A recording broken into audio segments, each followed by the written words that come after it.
Bem-vindos ao canal Alex Figueiredo Pensando Educação. Neste segundo vídeo da série sobre neurociências e educação, eu vou falar sobre a alfabetização. O cérebro humano está biologicamente preparado para adquirir a linguagem desde o início da vida. Para isso, o importante é o ambiente. O ambiente, a experiência, é o catalisador do processo de aquisição da linguagem. Então, nós aprendemos ouvindo nossos pais, ouvindo aquilo que está ao nosso redor, e nós aprendemos naturalmente a nossa língua natal.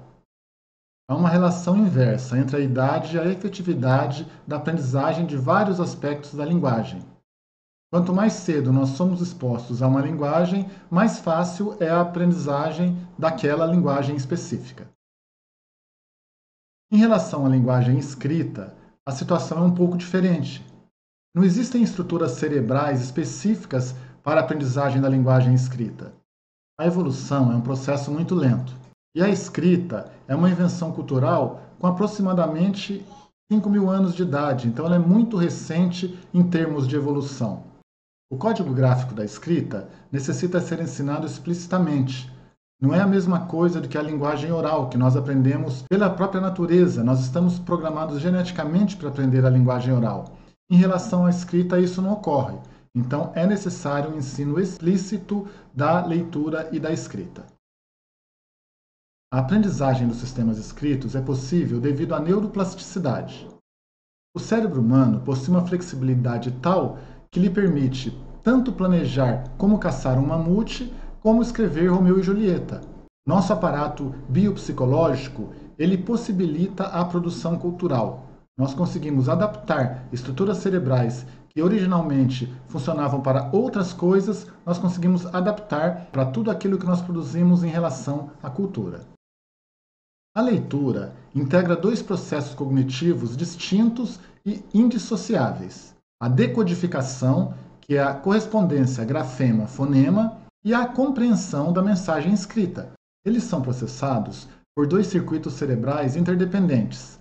Um deles relacionado à identificação dos sons e à correspondência grafema-fonema, e o outro ao significado das palavras. Há 3 áreas do cérebro, no hemisfério esquerdo, que desempenham funções-chave no processo de leitura. A área indicada em verde, região inferior frontal, é a área da linguagem oral, onde ocorrem a vocalização e a articulação das palavras e o início da análise dos fonemas.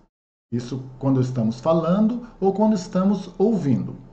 Em relação à leitura, ela é uma área particularmente ativa em leitores iniciantes e em disléxicos. A região parietal temporal, que é essa área em vermelho, é onde ocorre o processamento visual das formas das letras, a correspondência grafofonêmica, ou seja, a correspondência entre grafemas e fonemas, e a segmentação e a fusão silábica e fonêmica. Há um circuito cerebral que integra essas duas áreas, a área verde e a área vermelha. É o circuito da leitura analítica, da leitura lenta. É a via utilizada por leitores iniciantes e por disléxicos. É também a via que os leitores fluentes utilizam para palavras desconhecidas e para pseudopalavras, palavras que são inventadas. Já a região em azul, a região occipital temporal, é a região da leitura automática, do reconhecimento visual das palavras. É o que se chama a região lexical. Ela armazena o modelo neurológico das palavras. Ela integra a ortografia, como as palavras se parecem, a pronúncia, como elas soam, e o significado, o que elas querem dizer.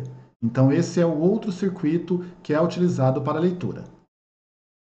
Os estudos realizados pelas neurociências com as modernas técnicas de imagem permitiram ver o funcionamento do cérebro durante o processo de leitura.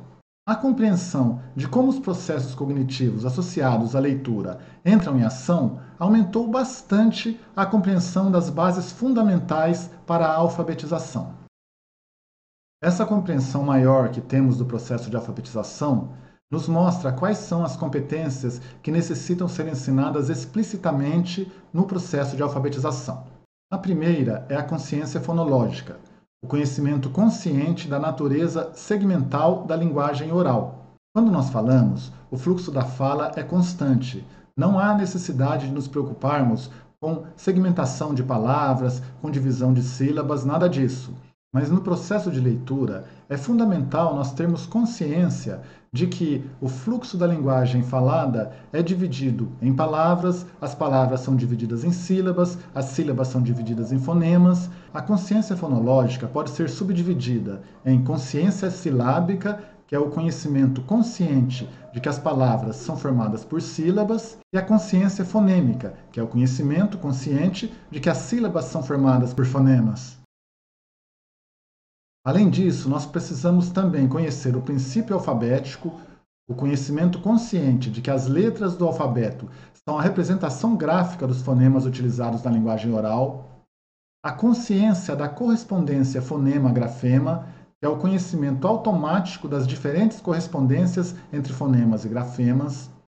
Precisamos ter consciência das irregularidades nas correspondências entre grafemas e fonemas, um conhecimento automático que os mesmos grafemas podem estar relacionados a fonemas diferentes.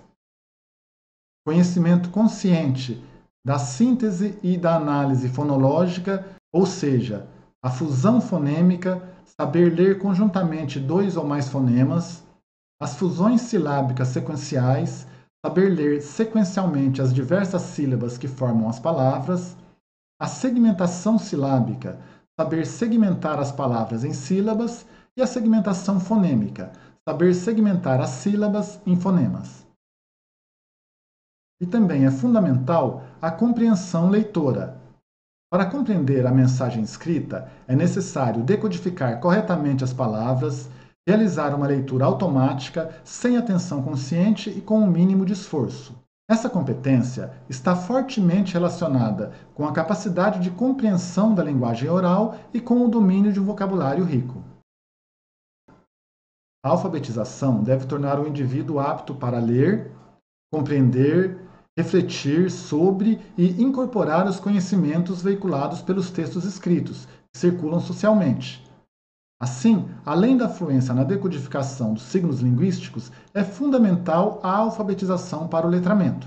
As duas devem andar juntas, mas é fundamental nós termos a consciência de que para a compreensão do texto, para o letramento, é necessário antes haver a decodificação. Apenas com a decodificação automática é possível uma boa compreensão do texto. A alfabetização deve ser integrada e aproveitar todos os espaços e tempos disponíveis para o ensino-aprendizagem da direção dos traços que diferenciam as letras entre si, da constituição das letras em grafemas associados aos seus respectivos fonemas, ambos com a função de distinguir os significados, portanto inseridos em palavras e estas em textos significativos para o educando. Isso implica na utilização de todas as disciplinas e atividades de socialização entrosadas de forma coerente em torno de um eixo temático com um objetivo comum. Essas são as referências bibliográficas que eu utilizei para preparar esse vídeo. Elas estão disponíveis na descrição do vídeo. Se vocês gostaram, curtam este vídeo e inscrevam-se no meu canal. E até o próximo vídeo.